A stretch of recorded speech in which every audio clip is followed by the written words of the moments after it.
Welcome to the Alpha Pickleball Podcast, where we slice through the noise to bring you the juiciest insights, strategies, and stories from the dynamic world of pickleball.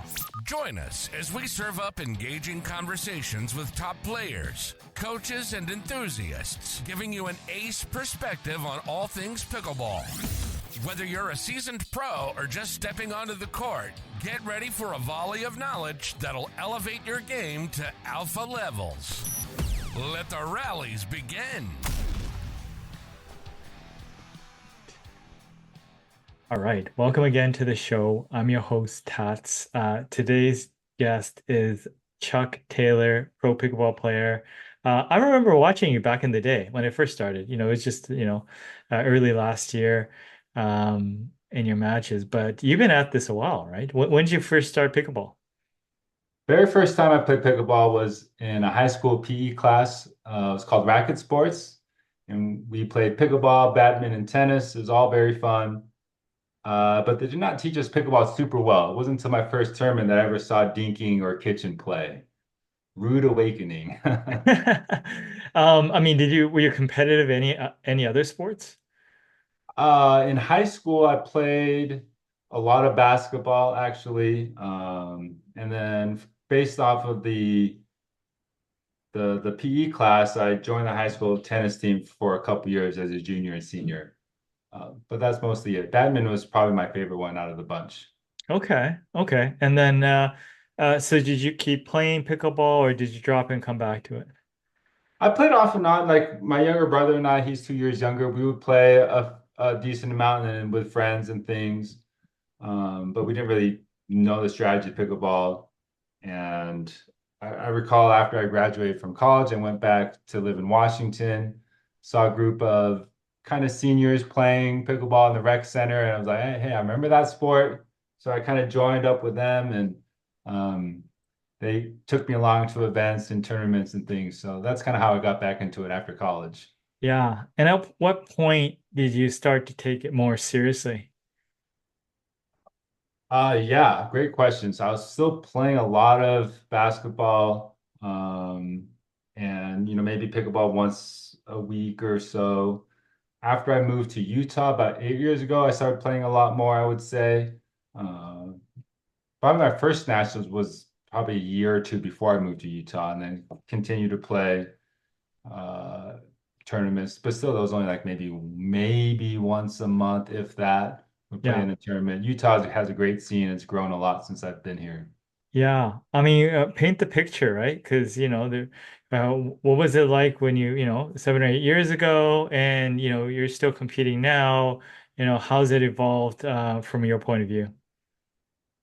It certainly has changed a lot. I think from like my experience as a rec player, like a lot of people coming into pickleball just love the community, making new friends.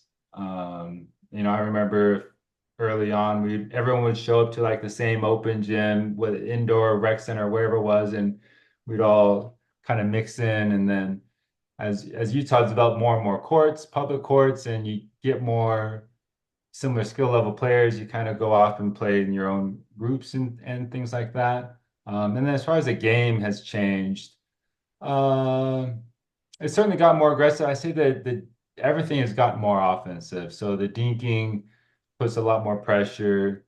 And, I think when you get higher level, there's just the margins are so small. So you got to be very precise. Yeah, for sure. I guess, how do you approach training? How's it evolved? Let's see. So drilling has been a huge thing. Let's see, a number of years ago, I started drilling on a very consistent basis. So that'd be 2, 3, 4 times a week, a couple hours at a time. Like I said, we got a great group of players here in Utah that I'm able to play with and practice with. Adding in more like physical training to, working at the gym, things like that. Unfortunately or not, I went to school to be a trained actuary, so I have my actuarial job as well. So balancing that plus practice and training for the pro tour. Yeah, yeah. So how do you fit it in? Do you do it like first thing in the morning? You squeeze it in at lunch? How's that balance look like? So my company I work for is more on the East Coast. So I usually work East Coast time. So that means I'm on my computer between 6 and 7 to 2 or 3 p.m. So I'll do most of my pickleball time after that. Uh, I really enjoyed when I was working for a West Coast company that I could start like 10 to 6 or so, right? So then I train in the morning and in the evening. Yeah, yeah. And I mean, what sort of things are you working on now that's important? More offensive kitchen work and dinking. So a lot of movement is super important. This year's been super cool because I've been able to like kind of tweak and find new patterns and how to approach certain shots and that movement at the kitchen line. It's not just lateral, going forward and backwards can be really important as well. Yeah, for sure. And I mean, do you have a coach? Do you figure it out yourself? Do your peers sort of, give you feedback or your doubles coach? Like how does that work? I'm mostly figured out myself. I enjoy watching some other people, when I'm not playing, watching the PPA tour and anytime someone does something, I think, oh, that's pretty cool. That stands out a little bit. I'll pause and rewatch it a few times. And when you're on the court too, just like I said, figuring out small little things, whether that's shifting your grip or your footwork patterns or your targets. Yeah. I mean, do you move your grip around a lot in game? A fair amount, actually. Yeah. I probably What sort play of things do you do with your grip? so I'll have like my from the baseline, you got your forehand, backhand grips from the baseline in the kitchen, usually a little more continental, but practicing getting more Eastern on the forehand and then flipping over more on the backhand side, doing like the what a pancake or a wiper shot is always very fun. And then working on the two-hander as well. So Yeah. a And lot. two-handers a more newer project. Yeah, I'll probably beginning of the year working on that more. So feel like my thinking with it's gotten pretty decent. Yeah. And the dinking is the priority with the two-hander. Like, are you looking to drive with it or turn with it or do anything else with it? I'll do some third shot drops with it or some attacks and volley defense. My one hand backhand, I can hit it way harder than my two-hander. So if I Yeah. were to drive one from the baseline, my one-hander is much better. Yeah. Do you drive it with the one-hander sometimes? Hmm. Hmm. Okay. Very cool. Yeah. I mean, is that something that because I don't see that a lot. Is that something that should be taught more? Like, what are your thoughts around that? One-handed backhand? Yeah, one-handed backhand, just driving it with one from the base. No. I enjoy doing. I have success, and whenever like a student was like, "Hey, I want you to teach me the one-hand backhand," I'm just like, "No, no, no, no, no, no. We got a lot of other things to work on. We can put that down the list. If you got a one-hand backhand opportunity, you can drop it or run around and find a forehand. Like There you go. we It's have your fun shot or your surprise shot. we can, yeah, much higher ROI on working on other things first. Yeah, for sure. So you do coaching, a fair amount of coaching? A little bit, honestly, it's hard because I have my actuarial work plus my training and the tour. So I don't do a ton of coaching. Mostly people that reach out to me directly and higher level, 5.0 plus typically. Yeah, yeah, for sure. Yeah, so I guess, if you high level, I guess you get a bit of a workout in too, right? At the same time. Yeah, it's not bad. Yeah, certainly. But I just enjoy doing that and, imparting some of the strategy and my approach and vision to it.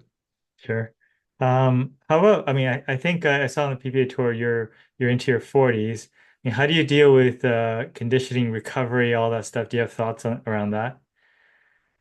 It's certainly important. So, I got my favorite physical therapist locally, got my compression pants, trying to find more ways to do more passive recovery and electrolytes are really good. Well, you're from Canada. So this company from down in California actually just sent me some stuff. This is funny. They sent me this volley electrolyte mix. Yeah. I really love this stuff. probably got a dozen varieties of electrolytes, and that's my favorite one. Haven't cramped on it. Really like it. So that's important on the tour or when I'm during an event. Sure. I mean, out of the events, singles, doubles, mixed, what's your favorite? Favorites. Singles is very fun when you're winning, and it's the worst one when you're losing. Um, but I probably enjoy doubles, and mixed doubles is very fun. It's all about the partnerships in your doubles, right? Sure. And then you can both work together and have a cohesive strategy together. Sure. I mean, what characteristics do you look for in like let's say, a doubles for you versus a mixed partnership? Do you look for any skill set or temper or just try it out and temperament and all that stuff? Uh, One thing that I really like is someone that can be mix things up, right? So that they can play more than one mode, right? Mm, Um, like some people are really comfortable only dinking straight or only dinking cross court or only playing left side or only playing right side. And whenever might be in a match and get stuck in one way, you want to change things up. It's really great to have a partner that is comfortable doing that. mm. Yeah, for sure. I mean, I'm assuming that you are comfortable in many different positions as well in terms of directional. Yeah, I enjoy playing the right side, left side in men's or mixed actually. So Yeah. uh, I mean, do you play or mindset differently on both sides? I know there's a more shift towards, more aggressive on the right, or what are your thoughts on sides and strategy and all that stuff? I enjoy playing a aggressive like right side middle. Um, when I play mixed that way, I can get a lot of birds from playing from the right side, so that's always super fun. And again, it kind of depends on how your partnership, what the patterns are. If it's my left side partner is getting a lot of cross court dinks, then I might be middle or I might stay more on my line. But if they can target the person in front of them, then I'll be very heavy middle, try to reach some backhands out of the air. Yeah, yeah, for sure. Um, what else? In terms of equipment, I mean, what do you like, in terms of that, you're the type of person that uses the same paddle all the time. Do you fiddle with it all the time, or you just use the same thing all the time? Like, what are your thoughts around equipment? Yeah, so I'm sponsored by Yola, been with them from the beginning. Love all their paddles. It's been kind of a challenging year with everything that's going on with the approvals and everything this year, but the new 3S is fantastic. And I fiddle around with my paddles a ton. So, where the lead tape goes, how much and what positioning, especially when a new paddle comes out, there's a lot of testing and tweaking of that. And then once I find the right spots, I just try to replicate that on every paddle. So it's fortunate, when I get a new paddle now, I can get it set up within minutes, I would say. Yeah, pretty cool. In terms of tournaments, do you have routines, preparation, or superstitions when it comes to tournament prep? Tournament prep, not too much. One thing during a tournament is kind of managing your body through it. So, how much warm up are you going to do? What kind of warm up? Sometimes I've warmed up so much before a match that I feel like my energy peaks during warm up and then it comes down during my first match, right? And so I want to avoid doing that. And that can be pretty challenging sometimes, especially with progressive draws where you play 3 events. So. Yeah, I mean, do you prefer certain formats over the other or scoring systems? Like, is anything play that into a preference? Different formats, you said? Yeah, like whether it's draw formats or scoring formats or like scoring and whatnot. Like, do you have preferences in around that, or it's just a match next? Um, excuse me. I think my favorite formats are probably just a standard one. Play best out of 3 to 11.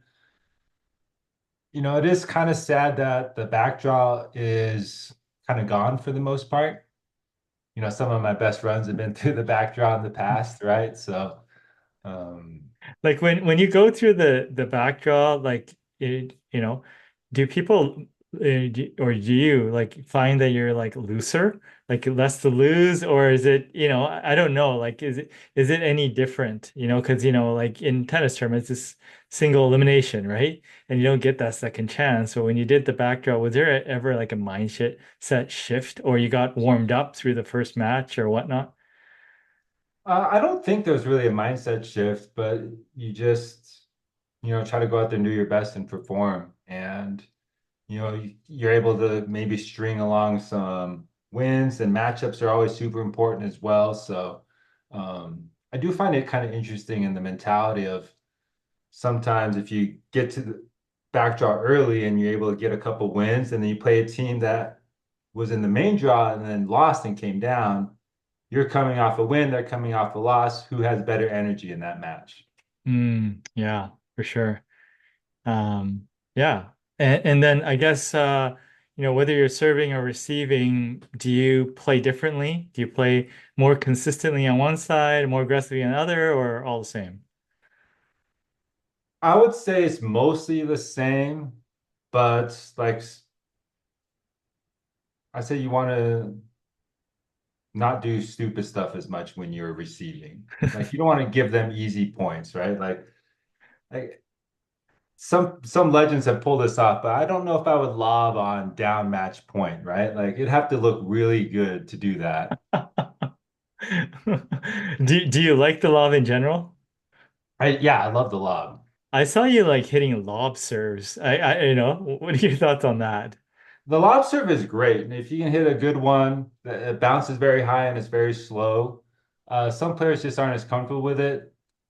Some are and can really crush your return. So, you throw one up, you test them, see what they can do, and then you're like, okay, we'll put that away.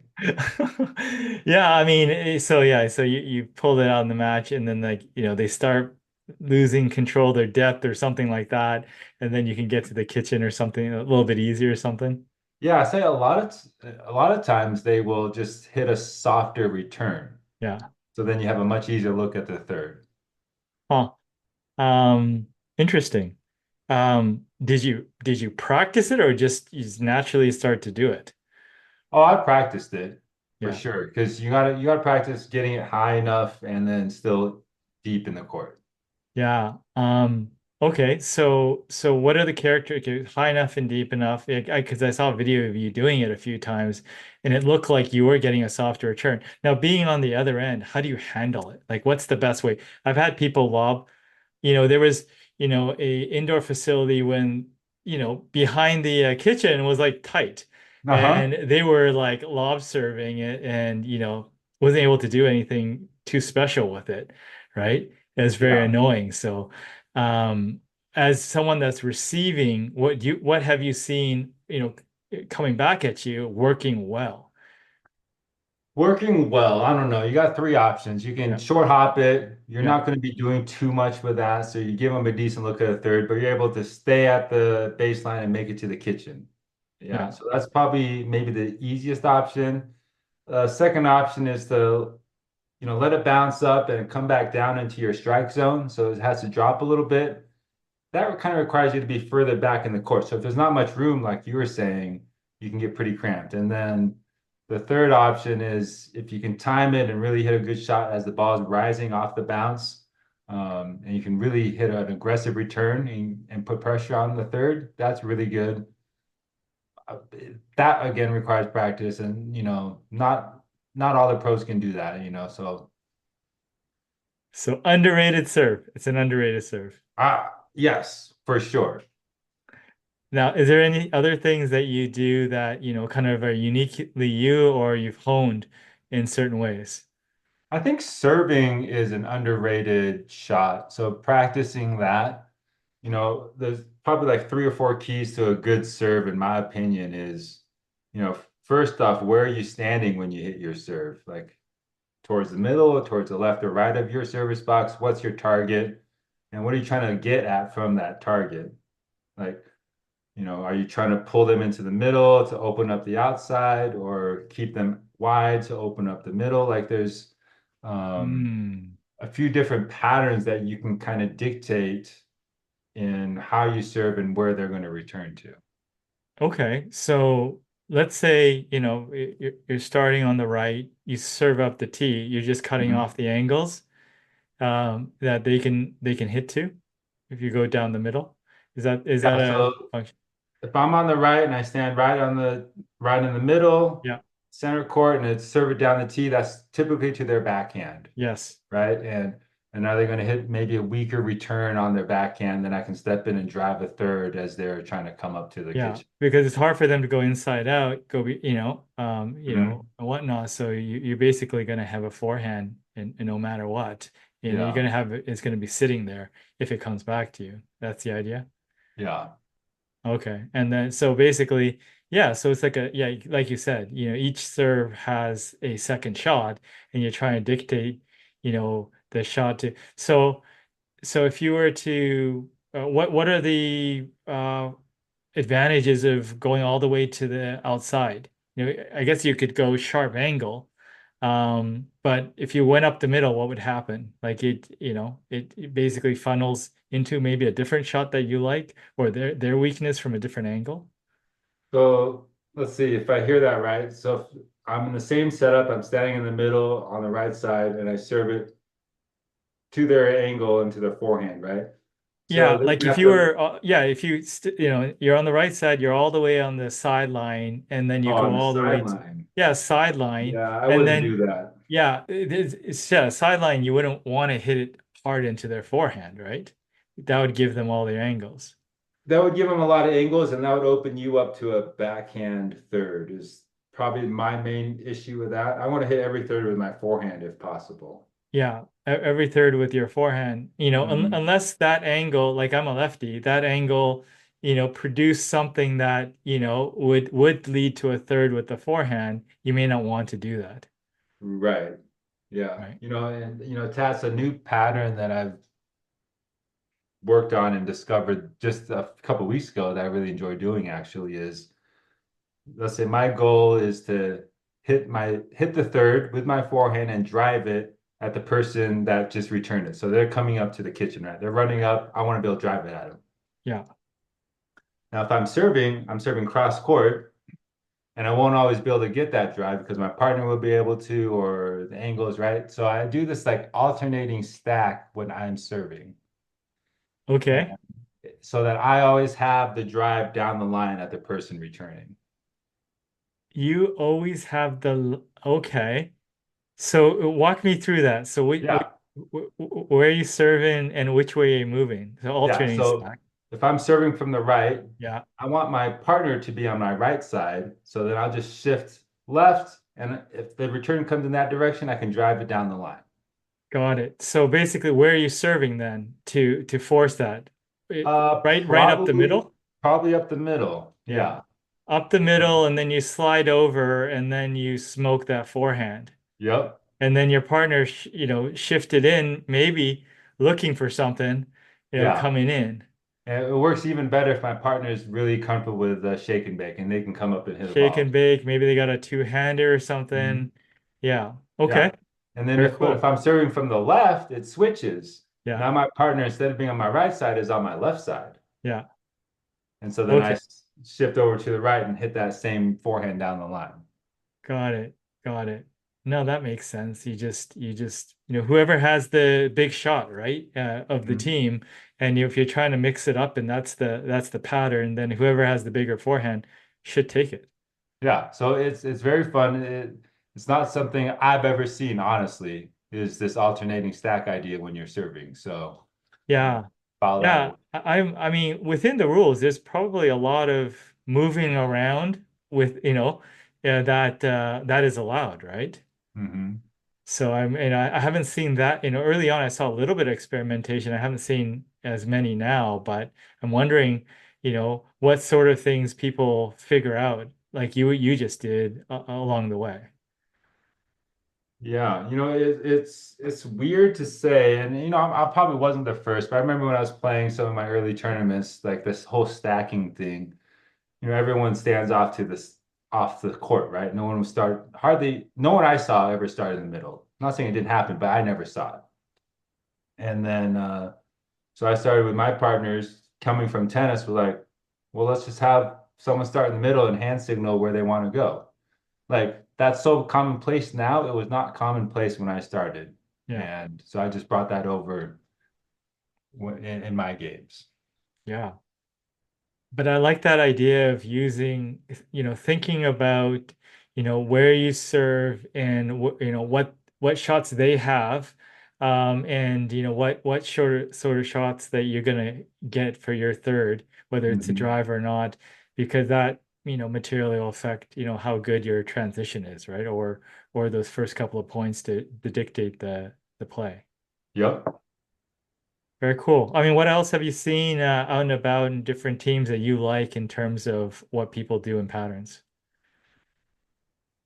Patterns. So another thing that I've been working a lot on this year is the reverse stack. So, you know, a lot of times people think the dominant player is on the left, but you can actually play the dominant role from the right side as well.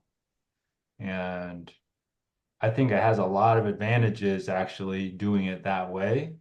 Um, and so when I do I'm very comfortable earning to my left.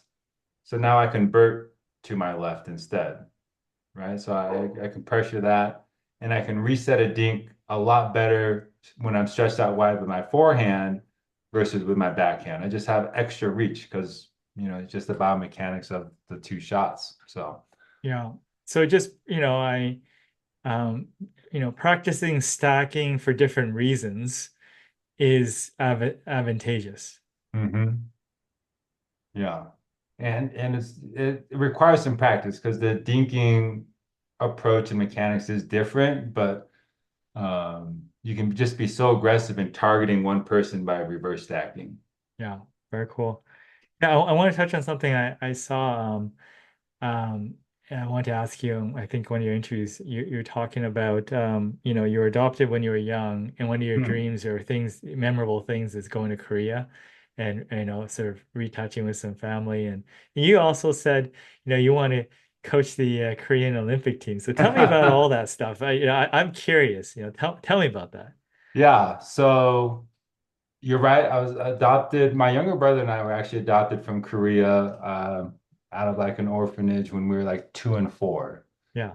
And I always wanted to kind of go back and kind of reconnect, but it was just kind of one of those things that like, okay, you want to do it. It wasn't until pickleball that actually made that happen. So had a good friend of mine, Rob Davidson, who has great connections in Korea, and he went to do a trip out there and he invited me to come with him. And I was like, okay, this is perfect. I'm going to go out there. We're going to do our pickleball stuff and I want to try to connect with some families. So, um, for the first time, and worked with a social agency to kind of make that happen. They were the middle ground, and was able to meet my mom and my older brother that stayed there, and some other family members. My dad had passed away, which is why we were uh, kind of put up in the beginning, right? So that was in 2019, and yeah, it was very memorable. Like, still working on learning my Korean, but it's we were able to go back. I took my kids back actually earlier this year to meet them for the first time. I mean, So you're born there, you feel a connection, right? yeah, absolutely. It is kind of crazy to feel that. It's hard to describe and understand why that is, but definitely feel it.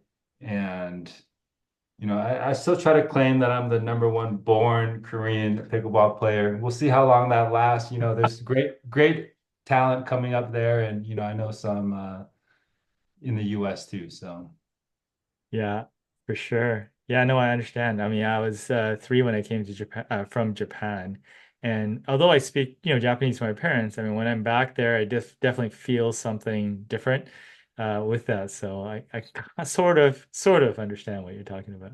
yeah, yeah, and able to make some great connections and friends in Korea. I know there's some programs that I can probably work through to get like a dual citizenship back or something like that. So, you never know. Unfortunately, I don't think pickleball will make it to Olympics in my playing time. We'll see. You never know, It's but okay. You just keep putting it out there, right? yeah, Someone that can make it happen will hear it eventually, right? yeah. All right, awesome, Chuck. Is there anything that you wanted to share that I didn't ask you? No, this has been great, Tats. Enjoy it. And yeah, I've been playing pickleball for so long, but it's continued to be just a huge part of my life. Almost all my friends these days are pickleball friends, and making another connection with you from the Pacific Northwest is awesome. So All thank right, you. yeah. A PNW represent, right? Yeah. Perfect. Alpha Pickleball Podcast with Tats. If you enjoyed today's episode, subscribe, rate, and connect with us on social media. Stay alpha on the pickleball court. Until our next session.